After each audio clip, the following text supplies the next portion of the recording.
नमस्कार दोस्तों, मैं हूं यश और आप सुन रहे हैं YG horror story channel. Ambulance एक ऐसा वाहन जिसे देखते ही हमारे मन में सिर्फ एक ही ख्याल आता है, उम्मीद। सायरन की वो आवाज, वो नीली लाल बत्ती, किसी की जान बचाने की जद्दोजहद।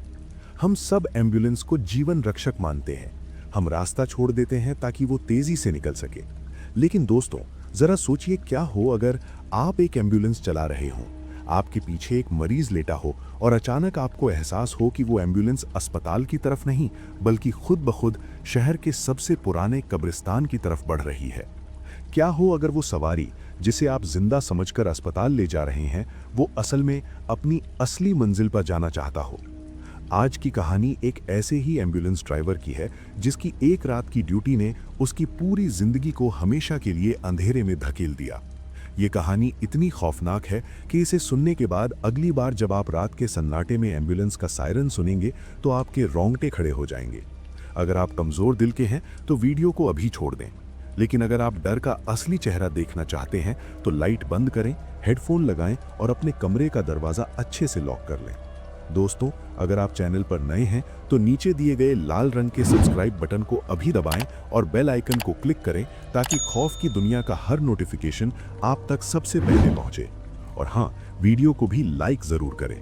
तो चलिए बढ़ते हैं कहानी की ओर। ये घटना मध्य प्रदेश के एक पुराने शहर की है, जहां की गलियां जितनी संकरी हैं उतनी ही गहरी वहां की पुरानी इमारतें और उनसे जुड़े राज हैं। कहानी का मुख्य पात्र है समीर। समीर एक नौजवान लड़का था जो अपने परिवार का इकलौता सहारा था। पिता की बीमारी और घर के कर्ज ने उसे कम उम्र में ही जिम्मेदार बना दिया था। दिन में वो कॉलेज जाता और रात में एक प्राइवेट अस्पताल सिटी केयर हॉस्पिटल में एम्बुलेंस ड्राइवर की नौकरी करता था। समीर को ये नौकरी पसंद थी क्योंकि रात की शिफ्ट में ज्यादा काम नहीं होता था और पैसे भी ठीक ठाक मिल जाते थे। उसे ड्राइविंग का शौक था और रात के सन्नाटे में खाली सड़कों पर गाड़ी दौड़ाना उसे सुकून देता था। लेकिन उसे नहीं पता था कि वो सुकून बहुत जल्द एक ऐसे खौफ में बदलने वाला है जिसकी कल्पना भी उसने कभी नहीं की थी। वो नवंबर की एक सर्द रात थी। शहर में पिछले 2 दिनों से लगातार बारिश हो रही थी। ठंड इतनी ज्यादा थी कि लोग शाम होते ही अपने घरों में दुबक गए थे। सड़कों पर घना कोहरा छाया हुआ था, इतना घना कि गाड़ियों की हेडलाइट्स भी कुछ मीटर से आगे नहीं देख पा रही थी। समीर अस्पताल की पार्किंग में अपनी एम्बुलेंस नंबर MP04E666 में बैठा था। उसने हीटर ऑन कर रखा था और अपने फोन पर गाने सुन रहा था। घड़ी में रात के 1:45 बज रहे थे। अस्पताल में भी सन्नाटा था। इक्का दुक्का नर्सें दिखाई दे रही थीं। तभी एम्बुलेंस के डैशबोर्ड पर लगा वायरलेस सेट कड़कड़ाया। Ambulance 666, ambulance 666, over. Dispatch room से ऑपरेटर की आवाज आई। आवाज में बहुत ज्यादा डिस्टर्बेंस था, जैसे सिग्नल बहुत कमजोर हो। समीर ने फौरन माइक उठाया। हाँ, समीर बोल रहा हूँ, एम्बुलेंस 666 रेडी है, बताइए क्या इमरजेंसी है। ऑपरेटर की आवाज कट कट करा रही थी। इमरजेंसी पिकअप है, सेक्टर 14 पुरानी हवेली के पास। पेशेंट की हालत बहुत सीरियस है, जल्दी पहुंचो। समीर ने लोकेशन नोट की। सेक्टर 14 शहर का सबसे पुराना और वीरान इलाका था। वहां आजादी से पहले की पुरानी कोठियां थीं, जिनमें से ज्यादातर अब खंडहर बन चुकी थीं। समीर को थोड़ा अजीब लगा क्योंकि उस इलाके में कोई रहता नहीं था। फिर वहां से कॉल कैसे आया? लेकिन ये सोचने का वक्त नहीं था। उसने सायरन ऑन किया, एम्बुलेंस स्टार्ट की और गेट से बाहर निकाल दी। बारिश अभी भी रिमझिम हो रही थी। वाइपर के चलने की आवाज स्वाइप स्वाइप रात के सन्नाटे को काट रही थी। कोहरा इतना घना था कि समीर को गाड़ी बहुत धीरे चलानी पड़ रही थी। जैसे जैसे वो सेक्टर 14 की तरफ बढ़ा, शहर की स्ट्रीट लाइट्स कम होती गईं। पक्की सड़कें खत्म हो गईं और टूटी फूटी कीचड़ से भरी सड़कें शुरू हो गईं। वहां चारों तरफ सिर्फ और सिर्फ सन्नाटा था। न कोई कुत्ता भौंक रहा था, न कोई परिंदा, बस एम्बुलेंस का इंजन और बाहर हवा की साएं साएं। करीब 20 मिनट की मशक्कत के बाद समीर उस लोकेशन पर पहुंचा जो उसे बताई गई थी। वो एक बहुत बड़ी पुरानी हवेली थी। लोहे का बड़ा सा गेट जंग खाया हुआ था और आधा खुला हुआ था। हवेली के अंदर अंधेरा था। सिर्फ एक कमरे में बहुत ही मध्यम पीली रोशनी जल रही थी। समीर ने एम्बुलेंस गेट के पास रोकी और स्ट्रेचर लेकर नीचे उतरा। बारिश ने उसे तुरंत भिगो दिया। ठंड हवा हड्डियों में चुभ रही थी। उसने गेट के अंदर कदम रखा ही था कि उसे महसूस हुआ जैसे कोई उसे देख रहा है। हवेली के झरोखों से, अंधेरे कोनों से। उसने आवाज दी, हेलो। एम्बुलेंस बुलाई थी किसी ने? कोई जवाब नहीं। समीर थोड़ा आगे बढ़ा, तभी हवेली का भारी भरकम लकड़ी का दरवाजा चर्रमराहट के साथ खुला। अंदर से दो लोग निकले। वे बहुत अजीब दिख रहे थे। दोनों ने पुराने जमाने के फटे हुए काले कोट पहने हुए थे। उनके चेहरे एकदम सपाट थे, भावहीन, न कोई डर न कोई जल्दी। उनके बीच में एक स्ट्रेचर था जिस पर कोई लेटा हुआ था। वो पूरा शरीर ऊपर से नीचे तक एक सफेद चादर से ढका हुआ था। चादर जगह जगह से गंदी थी, जैसे मिट्टी में सनी हो। समीर ने मदद के लिए हाथ बढ़ाया। क्या हुआ है पेशेंट को? कौन से हॉस्पिटल ले जाना है?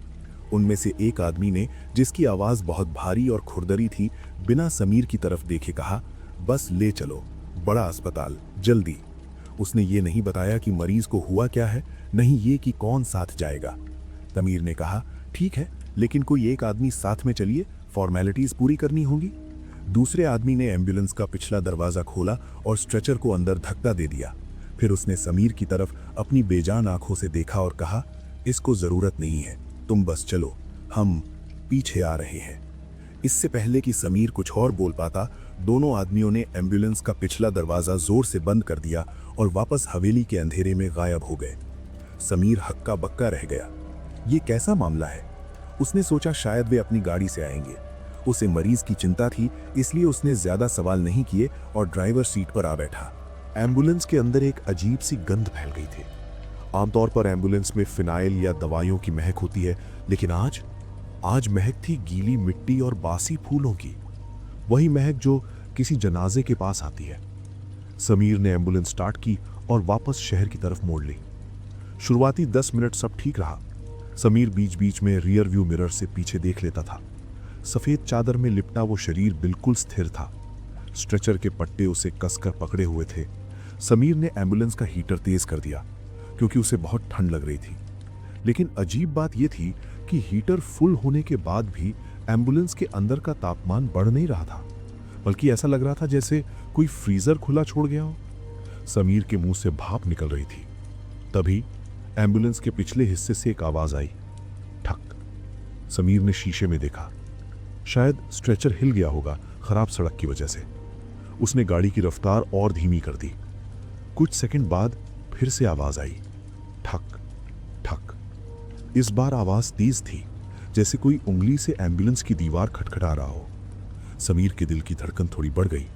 उसने सोचा शायद पेशेंट को होश आ गया है।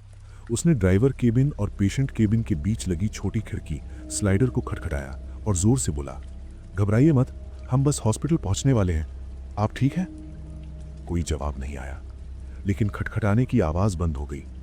समीर ने राहत की सांस ली और सामने सड़क पर ध्यान दिया। कोहरा अब और भी घना हो चुका था। उसे सड़क बमुश्किल दिखाई दे रही थी।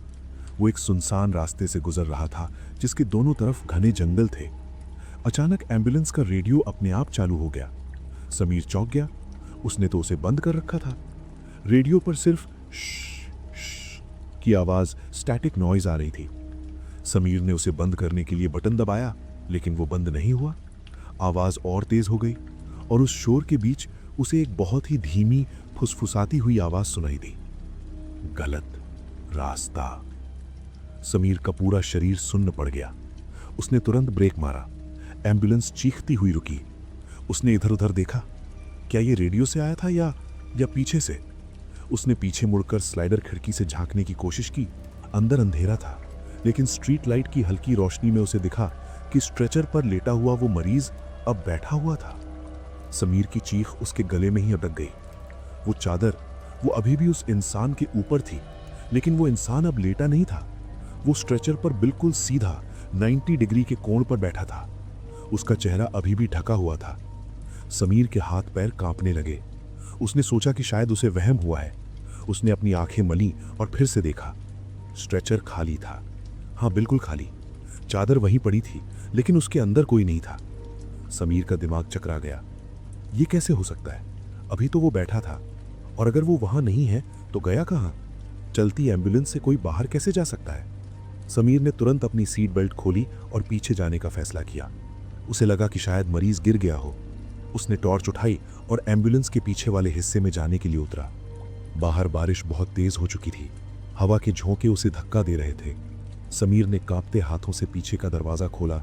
अंदर कोई नहीं था, न स्ट्रेचर पर न जमीन पर। एम्बुलेंस खाली थी, सिर्फ वो गंदी सफेद चादर स्ट्रेचर पर पड़ी थी। लेकिन तभी समीर की नजर एम्बुलेंस के कोने में पड़ी। वहां फ्लोर पर गीले पैरों के निशान थे, कीचड़ से सने हुए नंगे पैरों के निशान। और वो निशान दरवाजे की तरफ नहीं जा रहे थे, वो निशान ड्राइवर केबिन की तरफ जा रहे थे। समीर के रोंगटे खड़े हो गए। इसका मतलब वो चीज बाहर नहीं गई, वो चीज ड्राइवर केबिन में घुस गई है। समीर धीरे धीरे पीछे हटा। उसकी सांसें फूल रही थी। वो भागना चाहता था, लेकिन उसकी गाड़ी की चाबी, उसका फोन, सब एम्बुलेंस के अंदर था। जंगल के बीचों बीच इस तूफानी रात में वो पैदल कहाँ जाता? उसने खुद को समझाया, शायद मेरा वहम है, शायद वो लोग मरीज को चढ़ाना ही भूल गए हों और मैंने हड़बड़ी में चेक नहीं किया। ये सोच बहुत बेतुकी थी, लेकिन उस वक्त अपने डर को कम करने के लिए यही एकमात्र सहारा था। समीर ने हनुमान चालीसा का पाठ मन ही मन शुरू किया और हिम्मत करके वापस ड्राइवर सीट पर जा बैठा। उसने पीछे मुड़कर नहीं देखा, बस एम्बुलेंस स्टार्ट की और एक्सीलरेटर दबा दिया। वो जल्द से जल्द उजाले में शहर की भीड़ में पहुंचना चाहता था। लेकिन एम्बुलेंस को जैसे आज अपनी ही मर्जी चलानी थी। स्टीयरिंग व्हील समीर के हाथों में पत्थर जैसा भारी हो गया। वो गाड़ी को बाईं ओर लेफ्ट मोड़ना चाह रहा था, जहां शहर जाने का मुख्य रास्ता था, लेकिन स्टीयरिंग अपने आप दाईं ओर घूम रहा था। ये क्या हो रहा है? समीर चिल्लाया। उसने पूरी ताकत लगाकर स्टीयरिंग को सीधा करने की कोशिश की, लेकिन एम्बुलेंस एक अदृश्य शक्ति के काबू में थी। एम्बुलेंस अब पक्की सड़क छोड़कर एक कच्चे ऊबड़ खाबड़ रास्ते पर उतर गई थी। ये रास्ता शहर से दूर पहाड़ी की तरफ जाता था। समीर ब्रेक पेडल पर खड़ा हो गया। उसने हैंड ब्रेक भी खींच लिया, लेकिन गाड़ी रुकने का नाम नहीं ले रही थी। ऐसा लग रहा था जैसे कोई दूसरा ड्राइवर उसे कंट्रोल कर रहा हो। स्पीडोमीटर की सुई 40, 60, 80 की रफ्तार पकड़ रही थी। तभी समीर को अपने बगल वाली सीट पर, यानी कंडक्टर सीट पर ठंडक महसूस हुई, बहुत ज्यादा ठंडक। उसने कनखियों से देखा, वहां कोई बैठा था, वही सफेद चादर ओढ़े हुए। समीर का दिल मानो धड़कना भूल गया। उसने सामने सड़क पर नजरें गड़ा दी, लेकिन उसे पता था कि उसके बगल में वो है।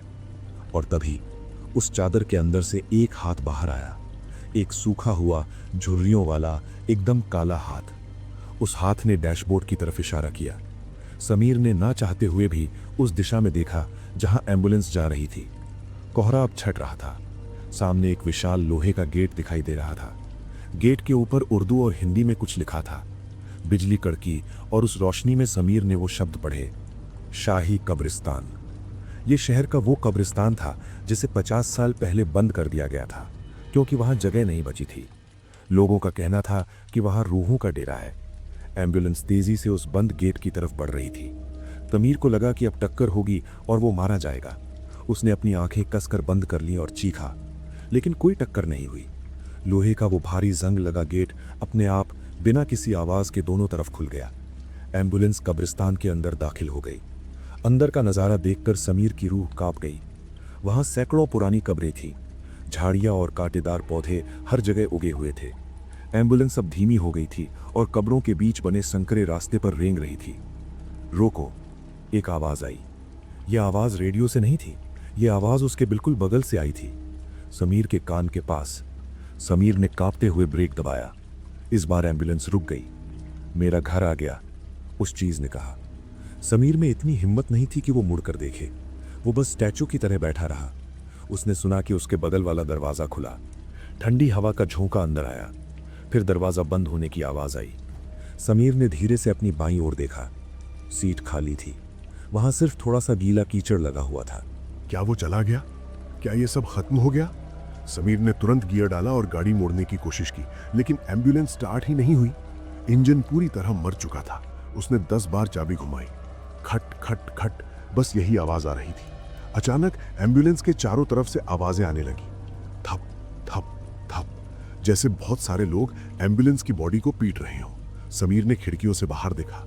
अंधेरे में उसे परछाइयां दिखाई दी। एक नहीं, दो नहीं, सैकड़ों। वो कब्रों से निकल रहे थे, धुंधली काली आकृतियां। वे सब एम्बुलेंस को घेर रहे थे। समीर डर के मारे रोने लगा।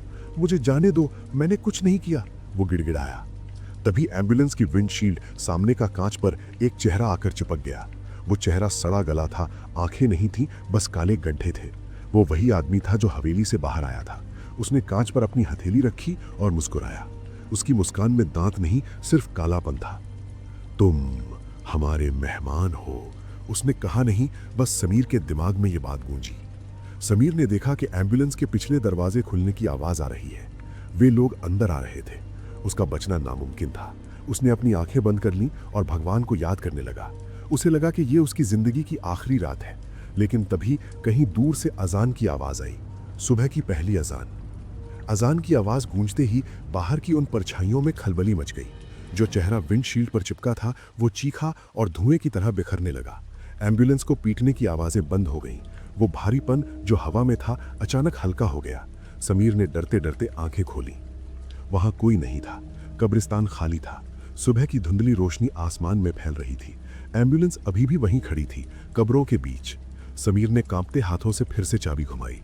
व्रर, इंजन एक बार में स्टार्ट हो गया। समीर ने एक पल भी नहीं गवाया। उसने एम्बुलेंस को रिवर्स किया और जितनी तेजी से हो सका उस कब्रिस्तान से बाहर निकला। उसने तब तक गाड़ी नहीं रोकी जब तक वो शहर के बीचों बीच पुलिस स्टेशन के सामने नहीं पहुंच गया। वो एम्बुलेंस से बाहर गिरा और बेहोश हो गया।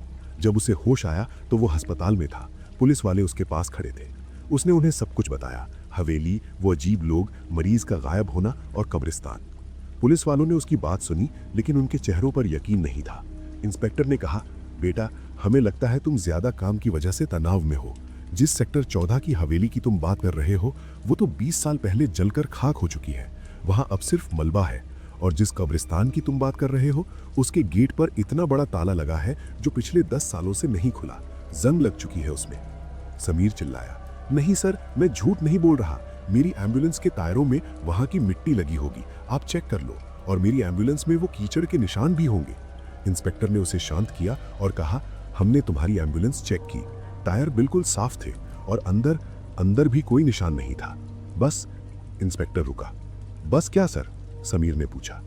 बस तुम्हारी एम्बुलेंस की पैसेंजर सीट पर जहां तुम कह रहे हो कि वो मरीज बैठा था, वहां हमें एक पुराना सड़ा हुआ फूलों का हार मिला, जैसा अक्सर कब्रों पर चढ़ाया जाता है।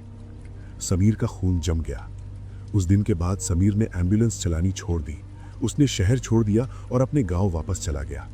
कहते हैं कि वो आज भी रात को सो नहीं पाता। उसे आज भी वही आवाज सुनाई देती है, मेरा घर आ गया। और वो एम्बुलेंस नंबर MP/04/E/666 आज भी उसी अस्पताल के कबाड़ में खड़ी है। कोई भी ड्राइवर उसे चलाने को तैयार नहीं हुआ। कई बार वॉचमैन ने शिकायत की है कि रात के 2 बजे उस खाली एम्बुलेंस का सायरन अपने आप बजने लगता है और उसके अंदर से किसी के रोने की और कभी-कभी हंसने की आवाजें आती हैं। तो दोस्तों, ये थी समीर की सच्ची कहानी। एक ऐसा सफर जो शुरू तो उम्मीद के साथ हुआ था, लेकिन खत्म हुआ एक भयानक सच पर। क्या आप कभी किसी सुनसान रास्ते से गुजरे हैं जहां आपको लगा हो कि आपकी गाड़ी में आप अकेले नहीं हैं? अपने अनुभव कमेंट्स में जरूर शेयर करें। हमें नहीं पता कि हमारे आसपास कौन सी दुनिया छिपी है और कब कौन सा दरवाजा खुल जाए। दोस्तों, अगर आपको आज की ये कहानी पसंद आई और अगर इसने आपकी रातों की नींद उड़ा दी है तो इस वीडियो को लाइक जरूर करें। इसे अपने दोस्तों के साथ शेयर करें, खासकर उनके साथ जो रात को सफर करना पसंद करते हैं। और हाँ, YG हॉरर स्टोरी चैनल को सब्सक्राइब करना ना भूलें, क्योंकि यहाँ डर का सिलसिला कभी नहीं थमता। मैं यश मिलूंगा आपसे अगले वीडियो में एक और रोंगटे खड़े कर देने वाली दास्तान के साथ। तब तक के लिए शुभ रात्रि।